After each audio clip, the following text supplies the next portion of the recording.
Hi guys! For today's video po ay magha-harvest po kami ng mais. Sana all! 4 days po kasi ang bakasyon, kaya naman umuwi muna po kami sa Rosario.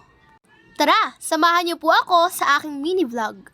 Ayun nga ho, nagtsatuhang inay, kami daw ho ay umuwi.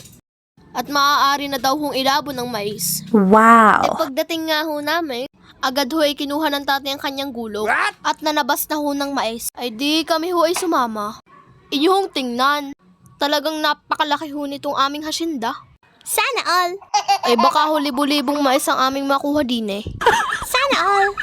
Ay syempre ho, yun ay joke-joke lamang. Ay saan ka ho kukuha ng hasyenda? Siguro naman ho ay makakatatlong puno ng mais are.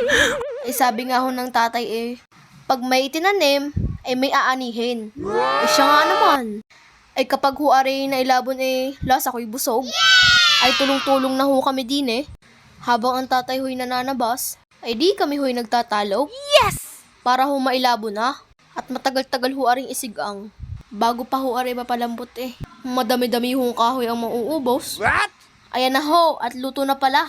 Ay salamat ho sa tatay. At kasi pag hong magtanim, ay di kami ho'y nakakain ng mais ng walang puhunan. Yes! Palagi po nating tatandaan na kapag may itinanim, ay di may aanihin.